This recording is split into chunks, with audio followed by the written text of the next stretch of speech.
그러니까 신앙생활을 한다는 거는 그 믿음의 눈으로 세상을 보는 것을 말하는 거잖아요. 믿음의 눈으로 본다라는 것은 우리가 무엇을 했느냐가 아니라 하나님이 무엇을 했는지를 보는 게 믿음의 눈이잖아요.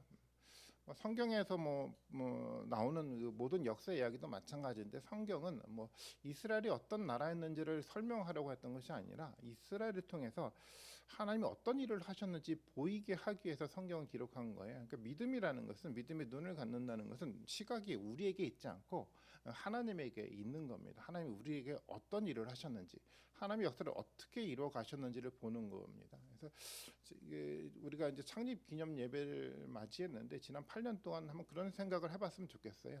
우리가 뭘 했는지, 우리가 무엇을 이루어왔는지가 아니라 하나님의 시온서 교회를 통해서 어떤 일을 하셨는지를 볼 수 있었으면 좋겠어요. 그게 믿음의 눈인 거잖아요. 세상 사람도 다 볼 수 있는 것은, 우리가 뭘 했는지는 세상 사람도 다 알아요. 모여서 같이 예배하고 뭐하고 어떤 활동하고 다 누구나 볼 수 있어요. 근데 믿음의 눈은 좀 다릅니다. 세상 사람들이 보는 똑같은 눈을 갖는 것이 아니라 우리를 통해서 어떻게 섬세하게 하나님이 역사하셨고 어떻게 하나님의 말씀을 성취해 나갔는지를 들여다보는 그 눈을 갖는 게 그게 믿음의 눈인 거잖아요. 그래서 지난 8년 동안의 삶들을 한번 돌아다 보면서 하나님 과연 어떤 일을 하셨는지, 분명히 어떤 일을 하셨는데 그 일이 지금까지 어떻게 진행되어 갔고, 그래서 앞으로 하나님 어떤 일들을 하실지에 대한 어떤 계획, 꿈들을 좀 가질 수 있으면 좋겠다라는 좀 마음을 좀 갖습니다. 그래서 그런 믿음의 눈으로 하나님을 또 찾는 어떤 올 한 해가 우리 되었으면 좋겠어요. 오늘 이제 요한복음은 이제 마지막 이야기입니다. 오늘 끝으로 요한복음은 끝이 나고요. 다음 주부터는 그 에스라, 그다음에 느헤미야, 에스더 그 역사서를 가지고 좀 말씀을 좀 나누려고 해요. 오늘 마지막 요한복음 마지막 이야기인데요. 근데 이 말씀을 21장을 읽다가 저는 좀 이상하다라는 생각을 좀 많이 했어요. 여러분도 그런 생각을 했을지 잘 모르겠지만, 사실 그 베드로와 제자들은 그 예수님을 보고 믿었습니다. 부활하신 예수님을 봤잖아요. 믿었어요. 그렇다면 상식적으로 이제 부활한 예수님을 증거하러 밖으로 나가야 했었어요. 그런데 이상하게 제자들은 복음을 증거하러 나가지 않고 고향으로 돌아가 다시 고기잡이를 하려고 했다라는 거예요. 좀 이상하지 않습니까? 예수님도 제자들에게 이런 얘기를 했잖아요. 사람을 낚는 어부로 너희를 세우겠다라고 했는데, 왜 제자들은 사람을 낚는 어부가 아니라 다시 고기잡이를 하러 고향으로 제자들은 돌아갔을까요? 이상하죠. 본문에서 그 답을 찾기는 쉬워 보이지 않아요. 21장을 아무리 읽어도 그 답이 보이지 않는 것 같은데요. 그렇지만 예수님에 대한 요한의 표현을 진지하게 살펴보다 보면 이 하나하나 표현에 요한이 답을 넣어뒀다는 사실을 알게 돼요. 한번 볼까요? 9절 말씀을 먼저 보겠습니다. 이 9절은 예수님이 제자들을 만나는 상황이 표현되어 있는 말씀인데요. 이렇게 기록되어 있어요. 그들이 땅에 올라와서 보니 숯불을 피워 놓았는데 그 위에 생선이 놓여 있고 빵도 있었다라고 기록하고 있어요. 익숙한 표현들이 나오지 않습니까? 숯불과 생선과 빵이요. 되게 익숙한 표현이에요. 제자들이 배에서 땅으로 이제 올라왔는데 숯불이 피워져 있었어요. 근데 이 숯불을 보고 베드로는 어떤 기억을 떠올렸을까요? 숯불에게 담겼던 베드로의 기억은 어떤 기억이었을까요? 요한복음 18장 17절 18절 봐볼까요? 그때 문지기 하녀가 베드로에게 말하였다. 당신도 이 사람의 제자 가운데 한 사람이지요? 베드로가 아니요라고 대답했어요. 베드로가 3번 부인하는 사건을 말하고 있어요. 그런데 이 상황이 묘사되고 있죠. 날이 추워서 종들과 경비병들이 숯불을 피워놓고 서서 불을 쬐고 있는데 베드로도 그들과 함께 불을 쬐고 있었다라고 표현하고 있어요. 요한은요, 숯불을 피워놓고 그들이 불을 쬐고 있던 이 상황을 빼놓지 않고 강조해서 기록하고 있는 거예요. 25절 말씀도 마찬가지입니다. 25절 말씀에서도 이 상황을 빼놓지 않았어요. 한번 볼까요? 25절을 한번 같이 한번 읽어보겠습니다. 시작.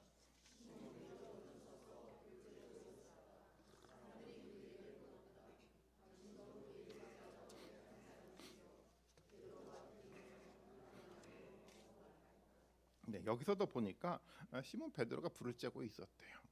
이 상황을 요한은 놓치지 않았어요. 굉장히 중요한 상황이기 때문에 그렇습니다. 불을 쬐고 있었다는 이 상황이요. 베드로는 이 숯불 앞에서 철저하게 실패하는 경험을 하게 됩니다. 베드로는 목숨 걸고 예수님께 충성하겠다라고 충성 맹세를 했던 사람이었어요. 베드로는 세상 모든 사람들이 다 예수님을 버려도 나는 예수님을 절대 버리지 않겠습니다라고 결단했던 사람이 베드로였어요.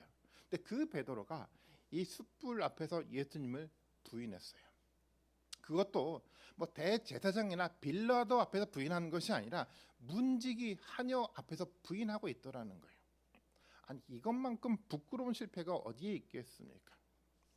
베드로도 내가 이 정도밖에 되지 않아라는 생각에 자신의 내면의 실제 모습을 보고 베드로 스스로도 상처를 받았을 거예요. 베드로의 실패는요, 이 숯불과 함께 베드로의 마음에 새겨졌습니다. 숯불을 볼 때마다 베드로는 자신의 부끄러운 실패의 모습이 떠올랐어요. 그래서 베드로는 어딘가 숨고 싶어 했던 겁니다.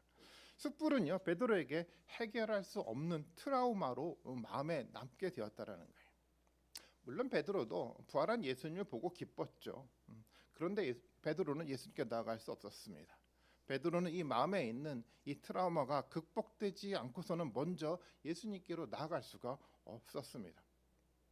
아니 어떻게 다시 예수님께 예수님 내가 예수님의 제자로 열심히 살겠습니다라고 얘기할 수 있겠습니까? 여러분이라면 그렇게 할 수 있었겠습니까? 철저하게 실패했던 실패의 기억을 가지고 내가 다시 한번 예수님 앞에 당당히 열심히 쓰겠습니다라고 여러분 얘기할 수 있겠습니까? 그렇지 못해요. 오히려 도망하고 싶어합니다. 베드로도 우리와 다르지 않아요. 그래서 베드로가 할 수 있는 선택은 예루살렘을 떠나 고향으로 도망하는 것이었습니다. 사실 우리도 베드로와 다르지 않죠.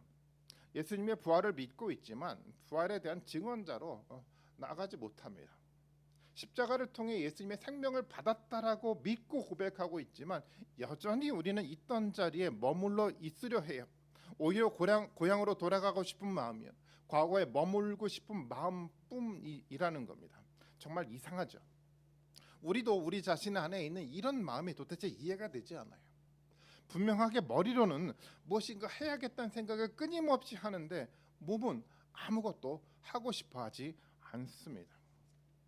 베드로처럼 그냥 다 버려두고 내 생업에 충실하고 싶은 마음만 갖게 된다는 거죠. 정말 이상하죠. 왜 이런 마음들이 우리 가운데 들까요? 우리 안에도 신앙의 실패가 있었기 때문에 그래요. 이 실패로 인해 우리도 알지 못하는 영적 트라우마가 우리 마음 가운데 자리를 잡고 있기 때문에 우리가 움직이지 않는 겁니다. 우리에게 과연 그 영적 트라우마는 어디서 만들어진 것일까요? 예수님은 먼저 베드로를 찾아갔어요. 그리고 이 예수님은 베드로에게 이 트라우마로 남아있는 이 숯불을 피워놓고 베드로를 기다렸어요. 왜냐하면 이 실패로 인해 생긴 트라우마를 이 베드로가 극복해야만 했었기 때문에 그래요. 이 트라우마가 극복되지 않으면 하나님의 사도로 세워질 수가 없었습니다. 그래서 예수님은요, 베드로를 이 트라우마로부터 피하게 만들지 않고 극복하게 하려고 이 숯불 앞에 베드로를 세운 거였습니다. 베드로의 실패, 상처, 트라우마를 끄집어내서 그것 앞에 베드로를 세웠습니다. 사실 그렇죠.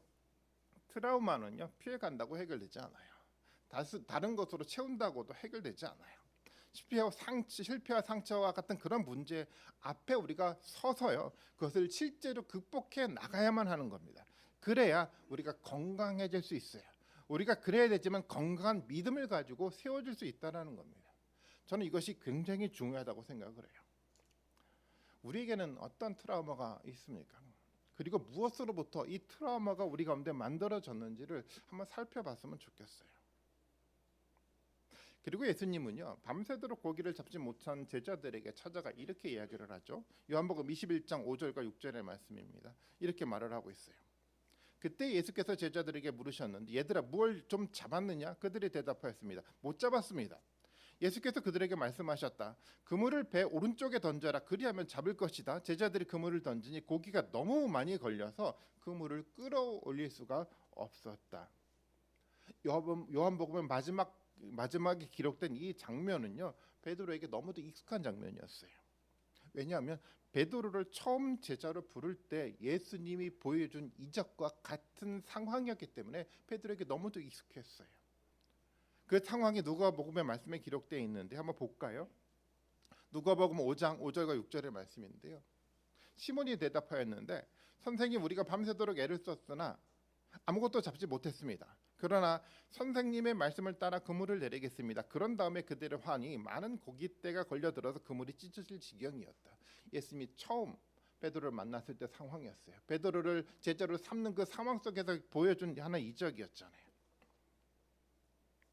예수님은 지금 숯불 앞에서 처음 예수님이 베드로를 제자로 삼은 그 상황을 보게 만들었어요. 여기서 베드로가 예수님께 어떤 얘기를 했습니까? 오늘 본문의 말씀 누가복음 5장 말씀에 봐보니까 이렇게 얘기를 했잖아요. 예수님의 말씀에 따라 하겠습니다라고 고백했어요.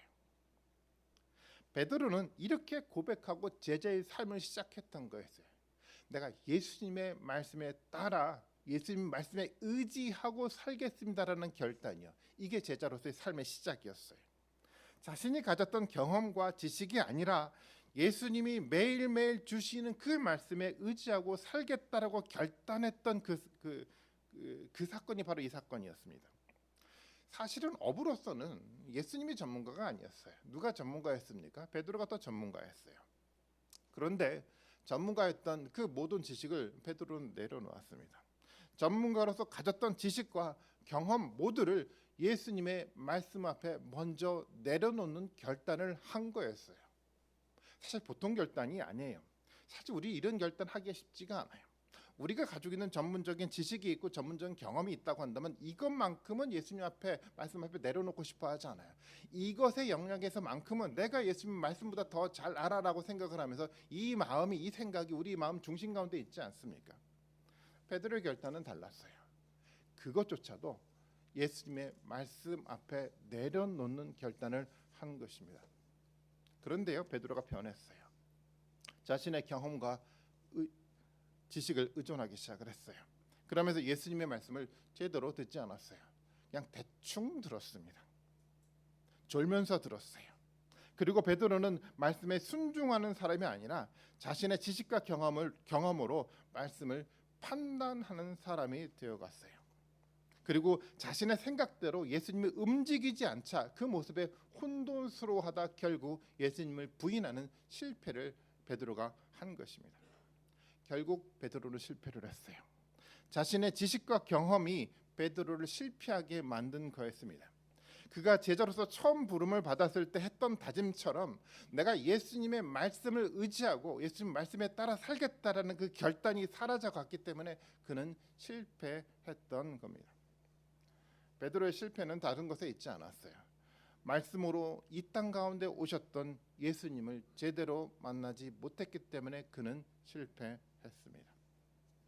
대부분의 사람들이 경험하게 되는 신앙의 실패가 바로 여기 있지 않습니까? 말씀으로 오신 예수님을 만나지 못해 실패를 합니다. 말씀을 마음에 심어 말씀의 교제를 하게 하는 이 성령의 체험이 있지 않기 때문에 신앙의 실패를 하게 되는 겁니다. 그런데 이 실패를 했던 베드로에게 예수님이 먼저 찾아오셨습니다. 그리고 처음 베드로의 고백을 기억하게 해서 실패의 이유를 깨닫게 합니다. 성경에 자세하게 기록되어 있지 않지만 숯불 앞에서는 사실은 예수님과 베드로 사이에 많은 마음의 대화가 오고 갔어요. 이 상황을 우리가 그려보다 보면 이 마음의 대화를 어느 정도 우리가 읽을 수 있습니다. 이 대화를 통해서 자신의 실패가 어디에서 왔는지 숯불 앞에서 베드로는 보게 되었어요. 이 숯불이 베드로에게는 트라우마로 남아 있었지만 이제 이 숯불 앞에서 베드로가 가진 이 트라우마가 치유되기 시작을 하더라는 겁니다. 끄집어냈거든요. 사실 치유의 회복은 그렇잖아요. 이렇게 문제를 숨기는 것이 아니라 드러내놓고 그 문제를 예수 그리스도 앞에 문제를 해결할 때 이것이 회복되고 치유가 돼가기 시작을 해요.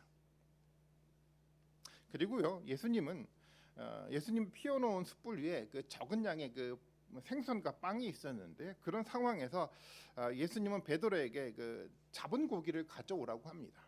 베드로는 그 예수님의 말씀을 듣고 그물을 끌어올렸는데 그 그물에 고기가 몇 마리가 잡혔냐면 153마리가 잡혔다고 얘기를 해요. 요한은 너무도 분명하게 그 고기의 숫자를 세서 기록을 하고 있죠. 모두가 풍족하게 먹고 남을 만한 양의 어마어마한 양의 고기가 잡혔어요. 이 고기와 빵을 보면서 베드로는 또 예수님과 함께했던 시간을 떠올릴 수 있었겠죠. 어떤 생각이 떠올랐을까요? 오병이의 표적이 떠오르지 않았을까요? 하늘의 풍요를 보여줬던 이 영광의 삭거를 이 숯불 가운데서 예수님은 베드로에게 떠올리게 만들었습니다. 예수님이 지금 베드로와 이 상황을 통해서 마음의 대화를 해나가고 있는 거예요. 숯불 앞에서 예수님은 베드로에게 이렇게 얘기를 하고 있는 거예요. 너는 여전히 나의 제자라고 얘기를 해주고 있는 거예요. 그리고 예수님은요, 예수님의 영광에 베드로가 여전히 함께하고 있다는 사실을 마음으로 지금 대화를 주고받고 있는 겁니다. 이 상황 속에서 베드로 안에 있었던 부끄러움이요, 예수님이 보여주신 이 은혜로 녹아내리기 시작을 했습니다. 트라우마를 쌓고 있었던 강한 마음의 벽이 하나씩 하나씩 무너져 내려가기 시작을 했어요. 그리고 예수님은 무너져가고 있는 이 베드로 이 마음 안으로 더 깊이 있게 들어갑니다. 그리고 다음과 같은 질문을 하죠. 오늘 읽었던 21장 15절 말씀입니다. 이렇게 얘기를 했죠. 그들이 아침을 먹은 뒤에 예수께서 시몬 베드로에게 물으셨다. 뭐라고 얘기합니까? 요한의 아들 시몬아, 내가 이 사람들보다 나를 더 사랑하느냐? 베드로가 대답하였습니다. 주님, 그렇습니다. 내가 주님을 사랑하는 줄을 주님께서 아십니다. 예수께서 그에게 대답하셨습니다. 내 어린 양떼를 먹여라라고 대답을 했어요. 예수님이 내가 나를 사랑하느냐라고 질문을 했어요. 몇 번 질문을 했습니까? 오늘 본문 읽어보니까 3번이나 질문을 했습니다. 아니, 왜 3번이나 질문을 했을까요? 베드로가 못 알아들은 것일까요? 예수님의 목적은 분명해요. 베드로가 3번 예수님을 부인한 그 마음 깊은 곳의 실패를 치유하기 위해서 3번 고백하게 만든 거였어요. 사랑한다는 이 고백을 통해서 예수님을 부인한 그 고백을 지워버리게 예수님이 만드신 거였어요. 그래서 예수님이 그렇게 하도록 질문을 먼저 던진 겁니다. 베드로는요, 이 질문에 답을 하면서 내가 주님을 사랑하는 줄 주님이 아십니다는 3번의 답을 통해서 마음속에 뭐가 사라져가기 시작합니까? 트라우마로 남아있었던 3번의 자신의 이 부인에 대한 고백이 하나씩 하나씩 지워져가는 경험을 했습니다. 그리고 이 사랑한다는 이 대화 속에서 이 사랑이라는 단어의 변화도 우리가 한번 주목해서 볼 필요가 있어요. 예수님은 첫 번째 이렇게 질문을 했어요. 아가페라는 단어로 질문을 했잖아요.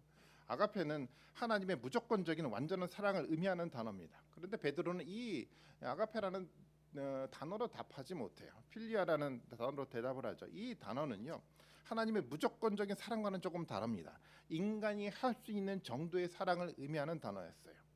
예전과 같았으면 아마 베드로가 그렇게 대답했겠죠. 아가페의 사랑을 하느냐라고 물어봤을 때 베드로는 이렇게 대답했을 거예요. 네, 내가 이 아가페의 사랑으로 주님을 사랑합니다라고 당당하게 대답했을 것 같았어요. 그런데 실패한 베드로는 그렇지 못했습니다.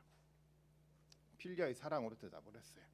그런데 예수님이 3번째 질문에서는 이 필리아의 단어로 질문을 합니다. 베드로의 눈높이에 맞춰 질문을 한 거죠. 베드로는 이제서야 좀 더 안심해서 아마 분명하게 대답을 할 수 있었을 것 같아요. 내가 주님을 사랑하는 줄 주님이 아십니다. 이 고백을 통해서 마음 깊은 곳에 남아있었던 예수님을 부인했던 실패로 인해 생겨났던 그 트라우마는 사라져 버렸습니다. 저는 예수님이 이런 분이라고 생각을 해요. 예수님이 이렇게 우리 가운데 찾아오신다라는 겁니다. 우리에게 먼저 찾아와서 우리의 문을 두드리세요. 우리의 마음속에 있었던 상처와 실패와 그로 인한 여러 가지 많은 트라우마를 말씀으로 우리를 치유하고 회복시키기 위해서 예수님은 오늘도 우리의 문을 두드리고 있어요. 그 두드림에 우리 마음의 문을 열기만 하면 됩니다. 그것을 솔직하게 끄집어내놓고 이것을 예수 그리스도의 말씀 앞에 치유받고 회복되면 되는 거예요. 예수님의 목적은 바로 거기에 있다라는 겁니다. 두려워하지 말고 솔직하게 우리 안에 있는 이 깊은 문제를 끄집어내서 예수님 앞에 내놓으면 됩니다. 문제가 없는 척하지 말아야 돼요. 그리고 다른 것으로 이 문제를 대체하려고도 하지 말아야 됩니다. 말씀으로 오신 예수님을 경험하지 못해 생겨난 실패를 다른 것으로 해결할 수가 없습니다. 초대교회 사람들은요, 이 문제예요. 말씀으로 오신 예수 그리스도를 경험하지 못해서 생겨났던 이 실패를 다른 것으로 대체하려고 했어요. 윤리적 신앙, 신비적 운동, 전통의 신앙으로 해결하려고 했어요. 골로새서를 통해서 사도 바울은 아주 분명하게 얘기를 합니다. 그들은 길을 잘못 찾았어요. 윤리적으로 착하게 산다고 해서 이 문제가 해결되는 것이 아닙니다. 신비적 신앙을 추구하면서 어떤 이적을 경험했다고 해서 이 문제가 해결되는 것이 아닙니다. 전통을 추구하면서 해왔던 삶을 유지한다고 그 삶으로 돌아간다고 해서 이 문제가 해결되지 않아요. 우리는 지금은요, 말씀으로 오신 예수님을 새롭게 말씀으로 만나야 되는 겁니다. 부활하신 예수 그리스도를 우리는 지금 만나야 되는 겁니다. 말씀이 살아 꿈틀거리면서 오늘 우리의 삶 속으로 실질적으로 들어와서 역사는 성령의 꿈틀거림의 역사를 우리는 지금 경험해야만 하는 거죠. 그 경험이 있을 때 우리가 치유되고 회복될 수 있어요. 다른 것에 있지 않습니다. 말씀으로 오신 예수 그리스도를 만나야 되는 거예요.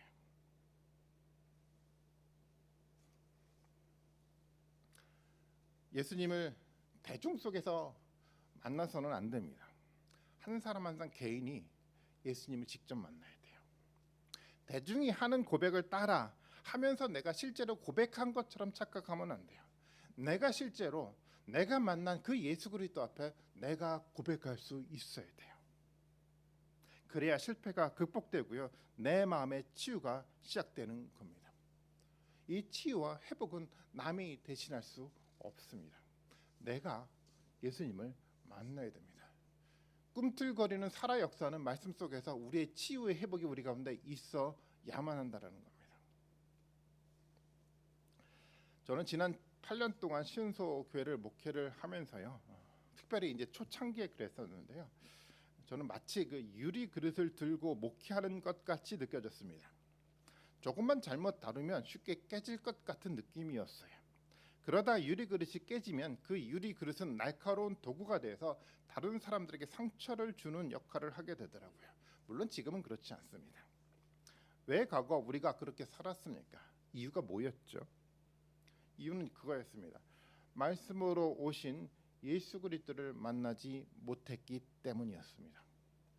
말씀으로 우리 마음에 치유되지 못했기 때문에 상처난 유리 그릇과 같은 삶을 살았던 겁니다. 그래서 그 말씀이 우리의 중심이 되지 못하게 만들었기 때문에 그런 삶을 살았어요.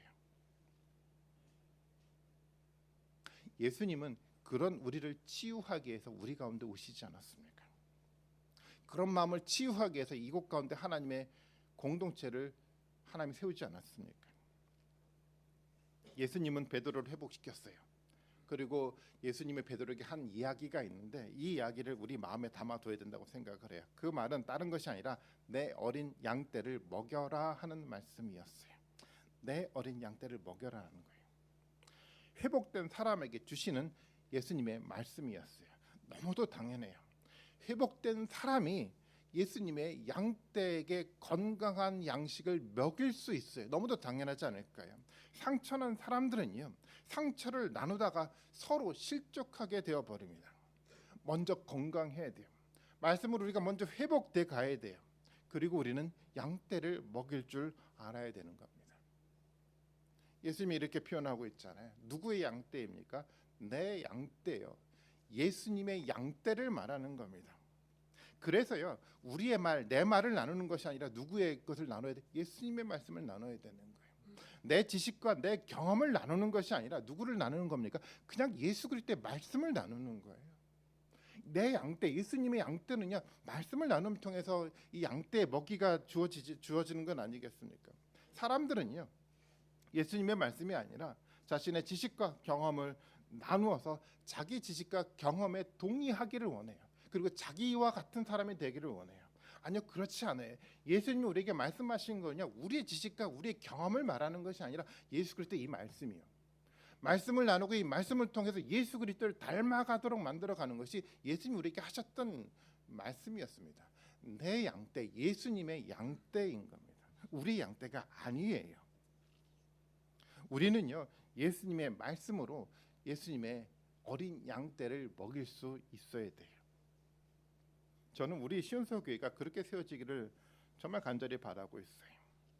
우리의 지식과 우리 경험을 나누는 공동체가 아니라 예수 그리스도의 말씀을 나누면서 그 말씀 속에서 희망을 보고 그 말씀으로 치유와 회복을 경험하는 그런 공동체가 되기를 바라고 있어요. 예수님이 그것을 우리에게 원하고 있는 건 아니겠습니까? 그리고 예수님이 이렇게 표현하고 있잖아요. 내 어린 양떼를 먹이라고 얘기를 해요. 어린 양떼, 어떤 양떼를 말하는 거죠? 건강하지 못한 양떼예요. 건강하지 못한 양떼요. 말씀의 갈급함을 해결하지 못했던 그 양떼를 말하는 거잖아요. 과거 우리도 얼마나 이 말씀 앞에 갈급해했습니까? 그렇게 말씀에 갈급해하는 사람들을 찾아 먹일 줄 아는 우리가 되어야 하는 겁니다. 이거는요, 목회자만의 일이 아니에요. 우리 모두의 일이 되어야 하는 겁니다. 교회를 열심히 다닌다고 예수님 말씀을 잘 먹고 있구나라고 생각하면 안 돼요. 우리도 알잖아요. 절대 아닙니다. 말씀을 먹여 말씀이 살아있는 것을 알게 하고 그 말씀으로 성령의 경험을 하게 만들어 가는 것이 중요한 겁니다. 여러분 밖에 나가 보십시오. 얼마나 많은 예수님의 양떼가 있습니까? 교회를 오래 다녔는데 말씀이 살아있다는 경험을 한 번도 하지 못한 사람들이 많지 않습니까? 끊임없이 성경은 가지고 다니지만 실제적으로 말씀이 살아있는 이 말씀을 경험하지 못해 이 말씀과 성경과 거리를 두고 살아가는 수없이 많은 사람들이 밖에 있지 않습니까? 시온소 교회는 이 예수님의 양떼를 찾아 말씀을 먹일 수 있는 공동체가 되어야 합니다.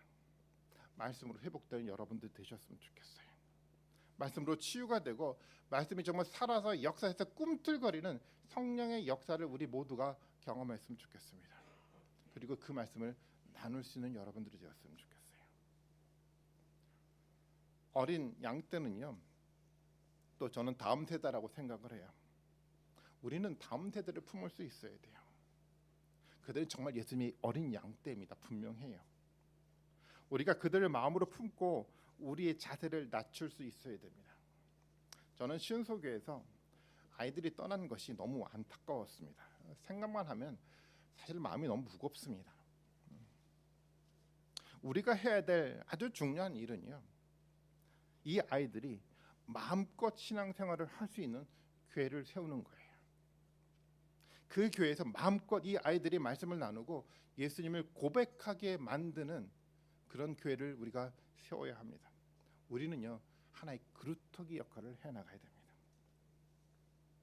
그러기 위해서 먼저 우리가 해야 될 것들이 있어요. 우리가 익숙했던 삶의 방식을 내려놓을 줄 알아야 돼요.